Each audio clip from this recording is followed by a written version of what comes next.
ஒரு வழியா பார்த்தீங்கன்னா நமக்கு வந்து லிஃப்ட் கிடைச்சிருச்சு நண்பா. வந்து நிறைய லாரி மறுத்து பார்த்தோம், யாருமே நிக்கல, பார்த்துட்டு போயிட்டாங்க ஏன்னு தெரியல. அதுக்கப்புறம் லிஃப்டே கிடைக்காதோ அப்படின்ற மாதிரி ஆயிடுச்சு. கொஞ்ச நாள் அதுக்கப்புறம் வந்துட்டு அவ்வளோதான், மதுரையிலேருந்து கிளம்ப முடியாது போல அப்படின்ற மாதிரி ஆயிடுச்சு. தோணிட்டு ஒரு மாதிரி எங்களுக்கே வந்து என்னடா ஃபர்ஸ்ட் நாளே இப்படி லிஃப்ட் கிடைக்க மாட்டேங்குது அப்படின்ற ஒரு மாதிரி ஆயிடுச்சு. அதுக்கப்புறம் பார்த்தீங்கன்னா வந்துட்டு இந்த அண்ணா தான் பார்த்தீங்கன்னா நிப்பாட்டிட்டு ஸ்ட்ராங்காக சொல்லி நமக்கு சொன்னாங்க கேட்டு வந்த மாதிரி லிஃப்ட் வேணும் அப்படின்னு.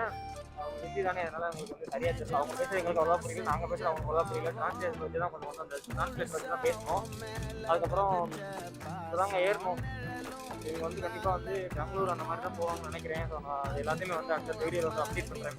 இந்த நாட்டில் எவ்வளோ தூரம் போகிறோம் அப்படின்னு சொல்லிட்டு நடந்து பார்த்தோம். இப்போ லிஃப்ட் கிட்ட நிறைய பேர் லிஃப்ட் தரல. சரி அவ்வளோதான், நடக்க வேண்டியதாக நினச்சோம். நம்ம இந்த நாளில் கேட்கும்போது நல்லா கொடுத்தாங்க லிஃப்ட் எப்படியோ. மார்னிங் வந்து சாப்பிட்டாச்சு நண்பா. அதுக்கப்புறம் மதியம் வந்து எங்கேயாவது சாப்பிடணும். அது மட்டும் இல்லாமல் எவ்வளோ செலவாகுது